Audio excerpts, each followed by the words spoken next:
TRS Bhavan లో కేటీఆర్ మాట్లాడుతున్నారు. ఇప్పుడు లైవ్ చూద్దాం. అందరూ కూడా రైతుల గురించి మాట్లాడిన వాళ్ళే, ఆ ఆకుపచ్చ కండువా వేసుకున్న వాళ్ళే, ఆకుపచ్చ తలపాగా చుట్టిన వాళ్ళే, జై కిసాన్ అనే నినాదం ఇచ్చిన వాళ్ళే.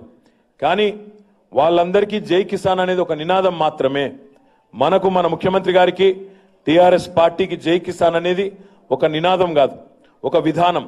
విధానపరమైన ఆలోచన చేసి రైతులను, వ్యవసాయాన్ని సంక్షోభంలోంచి బయటేసి సంక్షేమం వైపు, రైతు క్షేమంగా ఉంటే బాగుంటుందనే ఉద్దేశంతో ఒక రైతు పక్షపాత ప్రభుత్వాన్ని ఈరోజు ఈ రాష్ట్రంలో దేశం మొత్తం అబ్బురపడి చూసే విధంగా ప్రవేశపెట్టింది మన నాయకుడు కేసీఆర్ గారు.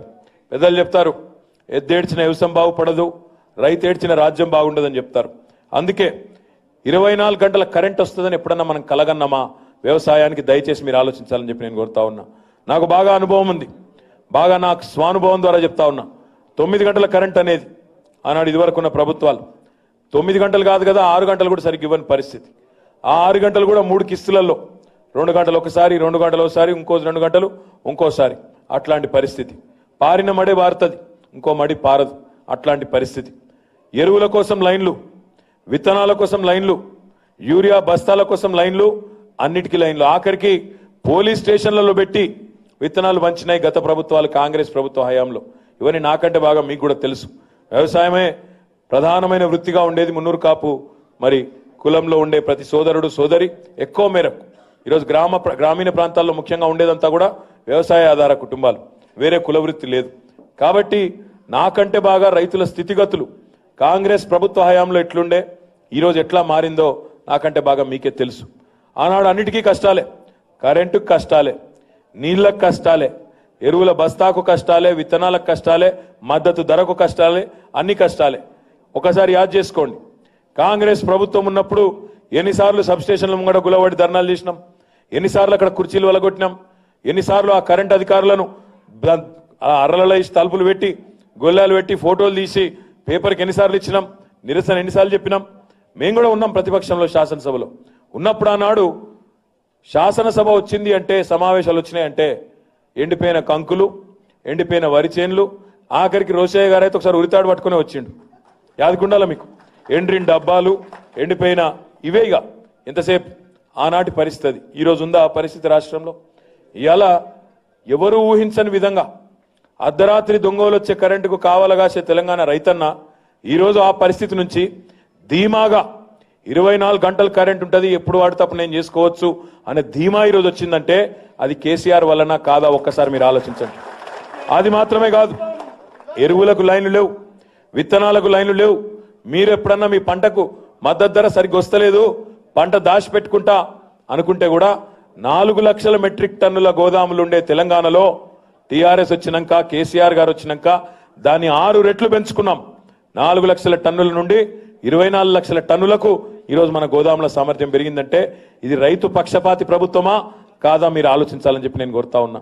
అది మాత్రమే కాదు, ఏ నీళ్ల కోసమైతే తెలంగాణ రైతులు కన్నీళ్లు పెట్టుకున్నారో, ఏ నీళ్ల కోసమైతే తెలంగాణ రైతులు ఆనాడు పోరాటాలు చేసినారో, వాటి కోసమే ఈరోజు కేసీఆర్ గారు పూర్తి స్థాయి సంకల్పంతో, పూర్తి స్థాయి పట్టుదలతో పనిచేస్తా ఉన్నారు. అప్పుడెప్పుడో మహాకవి దాశరథి గారు అన్నారట, నా తెలంగాణ కోటి రతనాల వీణ అని. ఈరోజు మన ముఖ్యమంత్రి కేసీఆర్ గారు ఒకటే అంటున్నారు, కోటి రతనాల వీణ కాదు, తెలంగాణ కోటి ఎకరాల మాగాన కావాలనే ఉద్దేశంతో ఈరోజు పట్టుదలతో గోదావరిలో, కృష్ణలో మనకుండే ప్రతి నీటి బొట్టును, కేటాయింపును సవ్యంగా వాడుకోవాలి, ప్రతి నీటి బొట్టును మన బీడు భూములకు మలపాలే, మన రైతులు బాగుండాలనే లక్ష్యంతో ఈరోజు గట్టిగా పనిచేస్తా ఉన్న విషయం మీకు నాకంటే బాగా తెలుసు. కాళేశ్వరం ప్రాజెక్టుకు నిన్నగాక మొన్న ఒక పేపర్ ఆయన పెద్ద ఆర్టికల్ రాసిండు. అందులో రాసినాడు, ఇది కాళేశ్వరం కాదు వేగేశ్వరం అన్నాడు. ఎంత వేగంగా పనులు జరుగుతున్నాయంటే దీని పేరు వేగేశ్వరం అని పెట్టాలని పెట్టిండు. అంటే ఆ స్థాయిలో ఉత్తర తెలంగాణ జిల్లాలకు, గోదావరి నది పరివాహక ప్రాంతంలో ఉండే జిల్లాలకు కాళేశ్వరం ద్వారా 38-39 లక్షల ఎకరాలకు నీళ్లు రాబోతా ఉన్నాయి. పాలమూరు ఎత్తిపోతల పథకం ద్వారా అక్కడ బ్రహ్మాండంగా మరొక 16-20 లక్షల ఎకరాలకు అక్కడ నీళ్లు రాబోతా ఉన్నాయి. సీతారామ ప్రాజెక్టు ద్వారా అక్కడ ఒక 10 లక్షల ఎకరాలకు, ఈ రకంగా మొత్తం రాష్ట్ర వ్యాప్తంగా చిన్న నీటి వనరులు, పెద్ద నదులు, వాటి మీద కడుతున్న ప్రాజెక్టులు, ఇవన్నిటి వల్ల 1,25,00,000 ఎకరాలకు నీళ్లు అందించే ఒక దృఢమైన సంకల్పంతో ముఖ్యమంత్రి గారు వాయువేగంతో పనిచేస్తా ఉన్నారు. రాబోయే 2-3 ఏళ్లలోనే ఈ ప్రాజెక్టులన్నీ పూర్తయిన తర్వాత బ్రహ్మాండంగా తెలంగాణలో రైతు అనే వాడికి ఏ దిగులు కానీ ఏ చింత కానీ మొగులు దిక్కు చూసే అవసరం కానీ ఉండే పరిస్థితి ఉండదు. రైతు బంధు ద్వారా పెట్టుబడి ప్రభుత్వమే ఇస్తుంది. రైతు బీమా ద్వారా మన కుటుంబాలకు భరోసా ప్రభుత్వమే ఇస్తున్నది.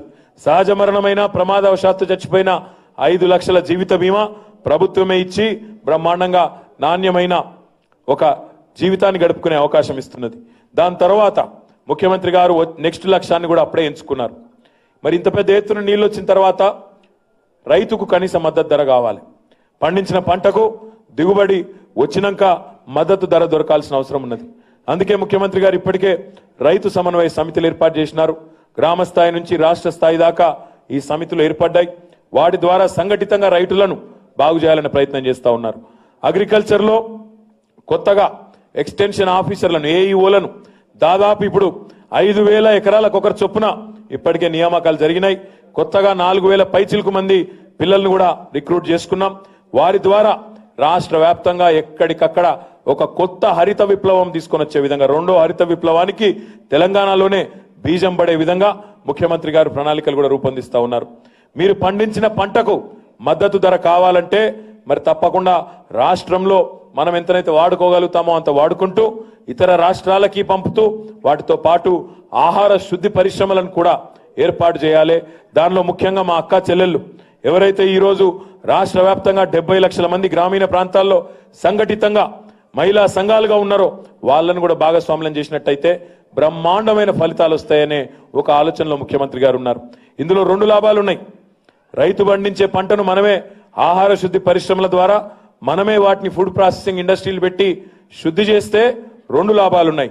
ఒకటి, రైతుకు మద్దతు ధర వస్తుంది. రెండవది, మనకు పిల్లలకు ఎక్కడికక్కడ గ్రామీణ ప్రాంతాల్లో ఉపాధి అవకాశాలు కలుగుతాయి. మూడవది, అన్నిటికన్నా ముఖ్యమైనది, ఇలా మనం తినే ఆహారంలోనే కల్తీ ఉన్నదనే మాట చాలా మంది చెప్తా ఉన్నారు. కల్తీ కారము, కల్తీ పసుపు, కల్తీ మిర్చి పొడి, రకరకాలు కల్తీ ధాన్యాలు ఏమున్నా కూడా ఈరోజు అవన్నిటికీ చెక్ పెట్టేందుకు కూడా ఎక్కడికక్కడ మనం మహిళా సంఘాల ద్వారా, ఐకేపీ ద్వారా మనం చేసినట్టయితే బ్రహ్మాండంగా ప్రజల ఆరోగ్యాన్ని కూడా కాపాడుకున్న వాళ్ళం అవుతాం. కాబట్టి ఇన్ని రకాల ఆలోచనలతో గౌరవ ముఖ్యమంత్రి గారు ఈరోజు ముందుకు పోతా ఉన్నారు. మరి మీరు రాష్ట్ర వ్యాప్తంగా ఉండే మున్నూరు కాపు సోదరులు కొంతమంది కుల వృత్తి అనేది లేకపోవడం వల్ల చదువుకొని ఉపాధి అవకాశాల్లో స్థిరపడ్డారు, వ్యాపారాలు చేసుకుంటా ఉన్నారు. బ్రహ్మాండంగా వాళ్ళు ముందుకు పోతా ఉన్నారు. ఎవరైతే ఈరోజు గ్రామాల్లో నుండి వ్యవసాయం చేస్తా ఉన్నారో మీ అందరి డిమాండ్ ఇప్పుడే దేవయ్య గారు చెప్పినారు. అందరికీ కార్పొరేషన్లు ఉన్నాయి. ఆర్య వైశ్యులకు ఉన్నది ఇప్పుడు కొత్తగా, మరి రెడ్డిలకు కూడా పెట్టినారు కార్పొరేషన్ ముఖ్యమంత్రి గారు, మరి బ్రాహ్మణులకు కూడా పెట్టినారు, ఎంబీసీలకు పెట్టినారు, మోస్ట్ బ్యాక్వర్డ్ క్లాసెస్కి. మాకెందుకు మున్నూరు కాపులకు ఒక కార్పొరేషన్ ఉండకూడదనే మీ ఆలోచన ఏదైతుందో ఆ విషయంలో నేను ఇప్పటికిప్పుడు మీకు ఎస్ అని నేను చెప్పలేను. ఎందుకంటే నా పరిధి కాదు, నాకు అంత అర్హత కూడా లేదు. కానీ ఒకటి మాత్రం పక్కాగా చేస్తాను, మీ ఆలోచనను, మీ విజ్ఞప్తిని గౌరవ ముఖ్యమంత్రి గారి ముందు పెట్టి తప్పకుండా వారి దృష్టికి మీ ఆవేదనను తీసుకొని వచ్చి మరి న్యాయం చేసే విధంగా ముఖ్యమంత్రి గారికి మరి మీ ఆవేదనను, మీ మనోభావాలను వారికి నివేదించే బాధ్యత మాత్రం నేను తీసుకుంటానని చెప్పి కూడా మీకు విజ్ఞప్తి చేస్తా ఉన్నా. అదే రకంగా రాజకీయంగా మీరు చూసినట్టయితే ఈరోజు టీఆర్ఎస్ లో కూడా మున్నూరు కాపులకు సముచితమైన స్థానం పార్టీ ఇచ్చిందని నేను అనుకుంటా ఉన్నా. దాదాపు నాకు తెలిసినంత వరకు 9 మంది గౌరవ శాసనసభ్యులు ఉన్నారని నేను అనుకుంటా ఉన్నా. 9 మంది గౌరవ శాసనసభ్యులు ఉన్నారు. ఇంకా మరి స్థానిక సంస్థల్లో అయితే చాలా మంది నాయకులు, మా ఆగయ్య గారికి అయితే ఈ రోజు కాదైనా 2001 నుంచి మాతో ఉన్న నాయకుడు తోట ఆగయ్య గారు.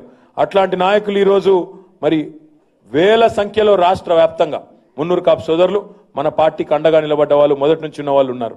మరి వారినందరినీ కూడా సందర్భాన్ని బట్టి, పరిస్థితిని బట్టి ఎక్కడికక్కడ మనం ప్రమోట్ చేసుకుంటూ మరింత ఉన్నతమైన స్థానాలకు తీసుకొని పోయే ప్రయత్నంలో తప్పకుండా ఉన్నాము. రాజకీయంగా కూడా సముచితమైన ప్రాధాన్యం, ఇప్పుడు ఎమ్మెల్యే గారు చెప్పినట్టు కొన్ని చోట్ల కలిసి వస్తే మున్సిపల్ చైర్మన్, సెస్ డైరెక్టర్ అన్ని కూడా, మార్కెట్ కమిటీ చైర్మన్ అన్ని కూడా ఇచ్చుకున్నాం.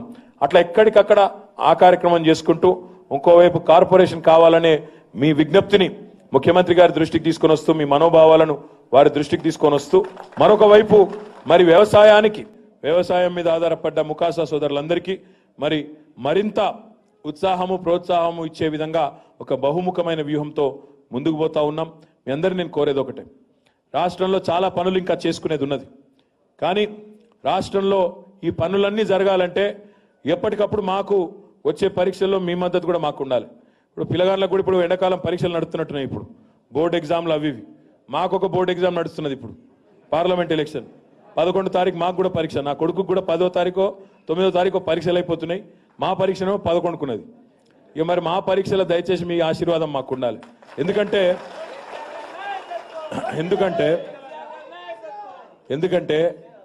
ఈ పరీక్ష మామూలు పరీక్ష కాదు. ఈ పరీక్షలో ఎవరు కామయాబ్ అవుతారో వాళ్ళు రేపు దేశం ఎటు దిక్కుకోవాలనో వాళ్ళు నిర్ణయించే పరీక్ష ఇది. పొలగాలంటే ఒకటి ఫెయిల్ అయినా మళ్ళీ అదే క్లాస్ చదువుతాడు, కానీ ఇలా కాదు. ఇలా మళ్ళీ మనం తప్పు చేస్తే 5 ఏళ్ళు బాధపడాలి. అరే గీననేది కోడెత్తిమరా అనుకోవాలి మళ్ళీ తర్వాత. అట్లా కాకుండా ఆలోచించి ఓటేయాలి తప్ప ఆగం కాకుండా. ఒక మాట దయచేసి మీరు ఆలోచించండి. ఇప్పుడు ఒక ప్రధానమంత్రి కానీ ఒక ముఖ్యమంత్రి కానీ 5 ఏళ్ళు పనిచేస్తే ఏం చేయాలి? ఆయన మళ్ళీ ఎలక్షన్లు వచ్చినాడు, ఇగో మీకు ఈ పని చేసినా, నాకు ఇంత చేతనైంది, ఈ పని చేసినా, మరి మళ్ళా మీరు అవకాశం ఇస్తే ఫలానా పని చేస్తా అని చెప్పాలి. నా 5 ఏళ్ళు అవకాశం ఇచ్చినాం కదా, ఇచ్చినప్పుడు ఇగో ఈ పనులు చేసినా అని చెప్పాలి ఎక్కడికైనా పోతే. ఇప్పుడు నేను సిరిసిల్ల ఎమ్మెల్యేను, నేను మొన్న ఎలక్షన్ వచ్చింది నాకు, నేను పోయి ఏం చెప్పుకున్నా, మీకు దండం పెడతా, మీకు నాకు అవకాశం ఇచ్చింది, ఒక ఈ పనులు చేసిన, నేను ఫలానా మండలంలో ఫలానా ఊళ్ళే ఫలానా పట్టణంలో ఫలానా పని చేసిన అని చెప్పిన. మీకు ఆశీర్వాదం ఇచ్చి మళ్ళా నేనే బెటర్ అనుకుంటే నాకు గెలిపిండి అని చెప్పి దండం పెట్టినా, బతిమలాడుకున్నా. మా వాళ్ళందరూ కష్టపడ్డారు, గెలిచిన. రమేష్ బాబు గారు కూడా అదే పని చేసిండ్రు. వేములవాడలో కేసీఆర్ గారు ఇగో ఆయన ఆశీర్వాదంతో ఈ పనులు చేసినాం, రేపు మళ్ళీ అవకాశం ఇస్తే ఫలానా పని చేస్తామని చెప్పినాం. ఈరోజు మరి భారత ప్రధానమంత్రి కూడా అదే పని చేయాలి కదా. నరేంద్ర మోడీ గారు మన దగ్గరికి వస్తే చెప్పాలి. ఏం చెప్పాలి? మొన్న వచ్చిండు ఇడికి, ఎల్బీ స్టేడియంకి వచ్చిండు హైదరాబాద్కు. నేను అనుకున్నా చెప్తాడేమో ఏమన్నా, ఏం చెప్తాలే, ఇగో మీ 5 ఏళ్లలో మీ తెలంగాణకు ఫలానా పని చేసినా, మళ్ళీ 5 ఏళ్ళు గెలిపిస్తే ఇగో ఫలానా పని చేస్తా అని చెప్తాడేమో అనుకున్నా. అదేం లేదు. కేసీఆర్ గారికి జ్యోతిష్యాల మీద నమ్మకం ఉంది అన్నాడు. కేసీఆర్ గారు యాగాలు చేసుట్లో బిజీగా ఉన్నది అంటాడు. కేసీఆర్ గారికి దేవుని మీద నమ్మకం ఉంది అంటాడు. దేవుని మీద నమ్మకం ఉన్న వాళ్ళు 99% మంది ఉన్నారు ఈ దేశంలో. తప్పేందల్లా? జ్యోతిష్యాలను నమ్మేటోళ్ళు 99% మంది ఉన్నారు. యాగాలు చేసేటోళ్ళు బోలెడు మంది ఉన్నారు. అవి చేసుడు తప్ప? అది హిందూ అనేటోడు హిందూ ధర్మం ఆచరించేటోడు చేసుకుంటాడు, ఆయన ఇష్టం, అది నీకేం పోయింది? అందుకే కేసీఆర్ గారు అన్నారు, నీకు అంతగానం బాగా బాధ అవుతుంటే నువ్వు కూడా రా మా యాగానికి, నీకు కూడా తీర్థం ప్రసాదం పెడతాం పంపిస్తామని చెప్పిండు. అంటే ప్రధానమంత్రి స్థాయిలో ఉండే వ్యక్తికి ఇట్లా మాట్లాడచ్చునా? వచ్చి నువ్వు చెప్పుకో, నీ బాధ నువ్వు చెప్పుకో, నీ పార్టీకి ఎందుకు ఓటానో చెప్పుకో, నువ్వేం గొప్ప పనులు చేసినావో తెలంగాణకు, దేశానికి ఏం గొప్ప పనులు చేసినావో చెప్పుకో, ఓటు అడుగు, నచ్చితే ప్రజలు నిన్నే గెలిపిస్తారు, కాదంటారా? కానీ అవేం చెప్పకుండా అబాండలేసుడు. ఒక మాట మీరు ఆలోచించాలని కోరుతున్నాను నేను. తెలంగాణ 5 ఏళ్ళు పచ్చగా ఉంది, సంతోషంగా ఉంది, సుభిక్షంగా ఉంది, ప్రశాంతంగా ఉంది. అన్నిటికి మించి ఏం పంచాయతీలు లేవు మన దగ్గర. ఇప్పుడు మీరు అందరు ముఖాస సోదరులు వచ్చిండ్రు. మనము ఎవరి కులం సంబంధించిన వాళ్ళ ఆర్గనైజేషన్ చేసుకోవచ్చు, తప్పేం లేదు. ఇతరులను కూడా గౌరవించాలి, అంతే. మన పని మనం చేసుకోవాలి, ఇంట్లో ఉండే పేదోళ్ళని కాపాడుకోవాలి. కులపరమైన అభిమానం ఉంటే ఉండొచ్చు, కానీ కుల గజ్జి ఉండకూడదు. అంటే మాదే గొప్ప, మేమే పెద్ద తీస్మార్కాన్లం. ఈ బీజేపీ వాళ్ళతో అదే ఉన్నది. ఇతర పార్టీలను గౌరవించాలి, వాళ్ళు గౌరవించరు. మేమే గొప్ప, మేమే తీస్మార్కాన్. ఇవాళకు వాళ్ళు తీస్మార్కాన్లు అనుకుంటే నడవదు కదా, ప్రజలు చెప్పాలి. ఈరోజు మీరు ఒక మాట ఆలోచన చేయండి. బీజేపీ వాళ్ళకు దేవుడు మామూలు టైంలో గుర్తురాడు, రాముడు ఎప్పుడు గుర్తొస్తాడు? ఎలక్షన్ రాగానే రామ మందిరం గుర్తొస్తుంది. మందిరమా మసీదా, మందిరమా మసీదా. పాకిస్తాన్ మామూలుగా గుర్తురాదు. పాకిస్తాన్కు మామూలు టైంలోనేమో నవాజ్ షరీఫ్ ఇంటికి పోతావు, బిర్యానీ తింటావు. మామూలు టైంలోనేమో ప్రధానమంత్రి ఉన్నప్పుడు ఆయన ఇంటికి లగ్గానికి పోతావు, బిర్యానీ తింటావు. ఎలక్షన్ రాగానే ఏం చేస్తావు? దాడి చేస్తావు. ఏ డామ్ డూమ్ పాకిస్తాన్కో దేఖ్లేంగే. మాట్లాడితే భారత్ మాతాకి జై. మనం ఏమైనా వేరే వాళ్ళమా? మనం కూడా భారత్ మాతాకి జయ్యే. మేము కూడా భారతీయులమే, మీలాగనే హిందువులమే. కాకపోతే మీలక రాజకీయ హిందువులం కాదు, మనం ఎలక్షన్ హిందువులం కాదు. మనం మిగతా అన్ని సమయాల్లో కూడా హిందువులం, మిగతా అన్ని సమయాల్లో కూడా భారతీయులం. బీజేపీలతో బాధ ఏంటంటే వాళ్ళు ఎలక్షన్ అప్పుడే హిందుత్వం గుర్తొస్తుంది, ఎలక్షన్ అప్పుడే మందిరం గుర్తొస్తుంది, ఎలక్షన్ అప్పుడే పాకిస్తాన్తో పంచాయతీ గుర్తొస్తుంది, మిగతా టైం ఏముండదు. మీరు ఒక్క మాట ఆలోచించాలి. ఎవరన్నా ఒక నాయకుడు ఎలక్షన్లప్పుడే రెచ్చగొడుతుండంటే ఏమర్థం చేసుకోవాలి మనం? ఆయనకు చెప్పేందుకు ఏం లేదని, మిగతాది ఏం లేదు. అంత డబ్బాల రాలేదు, డోడో డోడో డోడో సప్పుడు కొట్టుడు తప్ప ఏం లేదు. వచ్చిండు పొట్టు తిట్టిపోయిండు. తిట్టుడు మనకు రాదా? అదొక పెద్ద గొప్ప పని తిట్టుడు. ప్రధానమంత్రి స్థాయిలో ఉన్నావు, అంతకంటే పెద్ద పదవి లేదు దేశంలో, ఇంకోటి లేదు. వచ్చినప్పుడు ఏం చెప్పాలి? ఇగో మీ తెలంగాణలో మీ కాళేశ్వరం ప్రాజెక్టుకు నేను జాతీయ హోదా ఇద్దామనుకున్నా, ఇయ్యలేకపోయినా ఈ తప్ప గెలిపిస్తే ఇస్తా అట్లనైనా చెప్పు. అది కూడా లేదు. కనీసం దాని మాట లేదు, ఊసు లేదు. ఆంధ్రాలో పోలవరానికి ఇచ్చినా మీకు ఇయ్యలేకపోయినా కొన్ని కారణాల వల్ల రేపు ఇస్తా అని చెప్పాడు. అవేం లేవు. కేసీఆర్ తిట్టాలే, పోవాలి. నా విజ్ఞప్తి ఏంటంటే మీతోని, ఒక ఆయననేమో ఈ దేశానికి ఆయనకు ప్రమోషన్ కూడా వచ్చింది, చెప్పడం మర్చిపోయాను నేను. నరేంద్ర మోడీ గారికి ప్రమోషన్ వచ్చింది. ఏంటిది అది? 5 ఏళ్ల కింద చాయ్ వాలా, ఇప్పుడు చౌకీదార్. మళ్ళీ రేపేమవుతాడో 5 ఏళ్ళకి తెలియదు. ఆయన వేషం మారింది, చాయ్ వాలా నుంచి చౌకీదార్ అయింది. దేశం మాత్రమే మారలే, గట్లే ఉన్నది. ఇక మా ఆడబిడ్డలు ఇంతమంది ఉన్నారు. నేను అడుగుతున్నా, 5 ఏళ్లలో మోడీ గారు ఏం చేసిండంటే ఒక పని మాత్రం పక్కా చేసిండు. మీ పోపు డబ్బాలలో ఎలిపెట్టిండు, పైసలు మీ భర్తలకు తెలియకుండా దాచుకుని ఎత్తుకొని పోయిండు. అదొక్కటి పక్కా. నోట్ల రద్దుతోని ఆడబిడ్డల కడుపు మాత్రం కొట్టిండు, అదొక్కటి పక్కా చేసిండు. మిగతాయి మాత్రం నాకైతే తెలియదు. ఆలోచించండి దయచేసి, ఆగం కాకండి. ఎలక్షన్ రాగానే ఇప్పుడు కరీంనగర్లో పోటీ చేస్తున్న ఆయన ఉన్నాడు, మాట్లాడితే మందిరం అంటాడు, ఈద్గా అంటాడు, మసీద్ అంటాడు. గదేంలో నాకు అర్థం కాదు. డెఫినెట్గా నువ్వు ఉంటే విషయం ఉంటే చెప్పు, ఇగో మీ నాయకుడికి ఇది చేసిండని చెప్పు. అది చెప్పకుండా ఇంకేదో చెప్పుడు, ఏదో మాట్లాడు, రెచ్చగొట్టుడు, ఇది మంచి పద్ధతి కాదనే మాట నేను విజ్ఞప్తి చేస్తా ఉన్నాను. ఎందుకంటే ప్రశాంతమైన వాతావరణంలో చిచ్చుపెట్టి చలిగాచుకోవడం అనేది ఎవరికైనా మంచిది కాదు. మతాల మధ్యన చిచ్చుపెట్టి, కులాల మధ్యన చిచ్చుపెట్టి, మనుషుల మధ్యన చిచ్చుపెట్టి, మనసుల మధ్యన చిచ్చుపెట్టి అలా చలిగాచుకుంటామంటే అది మంచి విధానం కాదు. ఇక రెండవది, ఇంకో పెద్ద మనిషి ఉన్నాడు, రాహుల్ గాంధీ. ఆయన కుటుంబమే ఈ దేశాన్ని 55 ఏళ్ళు పరిపాలించింది. ముత్తాత నెహ్రూ, నాయనమ్మ ఇందిరాగాంధీ, తర్వాత వాళ్ళ నాయన రాహుల్ గాంధీ, మొన్నటిదాకా సోనియమ్మ. ఇంతమంది పరిపాలించి దశాబ్దాల పాటు అన్యాయం చేసి ఇప్పుడు కొత్తగా న్యాయ్ అనే స్కీమ్ తీసుకొని వచ్చిండు. దశాబ్దాల అన్యాయం ఎక్కడికో పోయిందట, ఇప్పుడు న్యాయ్ అట. 40 ఏళ్ల కింద నాయనమ్మ గరీబీ హటావ్, మళ్ళీ 40 ఏళ్ల తర్వాత మన్మడు గరీబీ హటావ్. మరి ఏమైంది 40 ఏళ్ళు? మధ్యలో మీరే ఉన్నారు కదా. గరీబీ హటావో నినాదాలకే తప్ప ఈ 40 ఏళ్లలో మారింది ఏంది అంటే ఎక్కడేం మారలేదు. ఎక్కడేసిన గొంగలు అక్కడనే ఉందని చెప్తున్న పరిస్థితి. అందుకే మనం ఆలోచన చేయాలి. ఈరోజు మన నాయకుడు కేసీఆర్ ఆలోచన దేశానికి ఆచరణగా మారింది. మనం రైతు బంధు పెడితే దాన్ని నరేంద్ర మోడీ కూడా నకలు కొట్టి, భారత ప్రధానమంత్రి నకలు కొట్టి పిఎం కిసాన్ అని పేరు పెట్టుకొని 4 ఓట్లు పడతాయేమో అని చెప్పి దేశం అంతా తిరుగుతూ ఉన్నాడు. అంటే మన నాయకుడు ఆలోచన ప్రధానమంత్రి ఈరోజు పాటించక తప్పని పరిస్థితి వచ్చింది. మనం అందుకే ఇక వాళ్ళకు మందికి ఓట్లేసి వాళ్ళని పెద్దోళ్ళని చేసి వాళ్ళను అధికారం ఇచ్చి మళ్ళీ వాళ్ళ దగ్గరికి పోయి దరఖాస్తులు ఇచ్చి అక్కర్లేదు. మన తెలంగాణ ప్రజల ఇంటి సొత్తు, మన తెలంగాణ ప్రజల ఇంటి పార్టీ, మన తెలంగాణ ప్రయోజనాలకు శ్రీరామ రక్ష మన టీఆర్ఎస్ పార్టీ.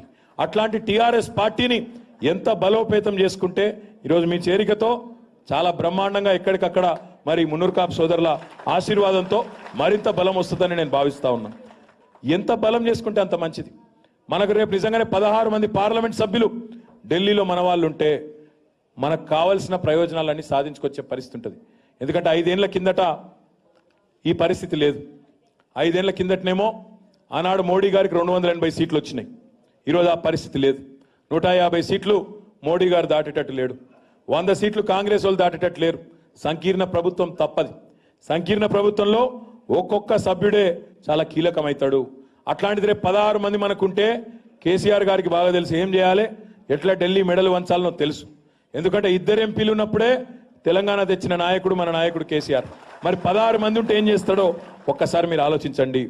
అందుకే మిమ్మల్ని అందరినీ కోరేది ఒకటే, రేపటి ఏప్రిల్ 11 ఎన్నిక నాడు ఈరోజు ఇక్కడికి వచ్చిన ముకాస సోదరులు ఒక దీపంతో ఇంకో దీపాన్ని వెలిగించినట్టు. ఎందుకంటే సమయం ఎక్కువ లేదు, వారం రోజులే ఉంది. ప్రచారం జోరుగా చేయాల్సిన అవసరం ఉంది. నాకు కూడా ఇప్పుడు సీదా ఈడికెళ్ళి గట్కేసర్ పోవాలి, గట్కేసర్కి వెళ్ళి సికింద్రాబాద్కి వెళ్ళి సనత్ నగర్, అంటే దగ్గర దగ్గర ఇంకొక 5 మీటింగులు మాట్లాడింది నాకు 10 గంటల లోపల. కాబట్టి నేను కూడా ఉరకాలే, ఏమనుకోవద్దు. నా విజ్ఞప్తి ఏంటంటే మీ అందరితో కూడా పేరు పేరున ఇక్కడికి ఇచ్చేసిన మీ అందరితో కూడా ఒక దీపంతో ఇంకో దీపాన్ని వెలిగించినట్టు మీరందరూ ఇక్కడికి వచ్చిన వాళ్ళు మరొక 10 మందికి చెప్పండి. మన వాళ్ళు గెలిస్తేనే, మన టీఆర్ఎస్ వాళ్ళు గెలిస్తేనే రేపటి రోజున మనకు బలం అనే మాట చెప్పండి. ముకాస తెరాస వేరు కాదనే మాట కూడా గట్టిగా చెప్పండి. ఏం తప్పులేదు. ముకాస తెరాస అంతా ఒకటే. అందుకే మన నినాదం ఒకటే, సారు కారు 16 ఢిల్లీలో మనం ఎవరు చెప్తే వాళ్ళదే సర్కారు రేపటి రోజున కావాలి. తప్పకుండా నినాదంతో పోదాం, ఢిల్లీ మెడలు వంచుదాం. ఎట్లయితే తెలంగాణ తెచ్చుకున్నామో అదే పద్ధతిలో రేపటి రోజున మన రాష్ట్రానికి రావాల్సిన నిధులు కానీ ప్రాజెక్టులు కానీ హక్కులు కానీ శాసించి తెచ్చుకుందాం తప్ప యాచించి కాదనే మాటను మళ్ళొక్కసారి మీకు విజ్ఞప్తి చేస్తూ ఈ అవకాశం ఇచ్చిన దేవయ్య గారికి ఇంకా ముకాసా మిత్రులందరికీ పేరు పేరున హృదయపూర్వకంగా ధన్యవాదాలు. జై తెలంగాణ, జై మున్నూరు కాపు. మున్నూరు కాపు రాష్ట్ర మహిళా ఉపాధ్యక్షుడు.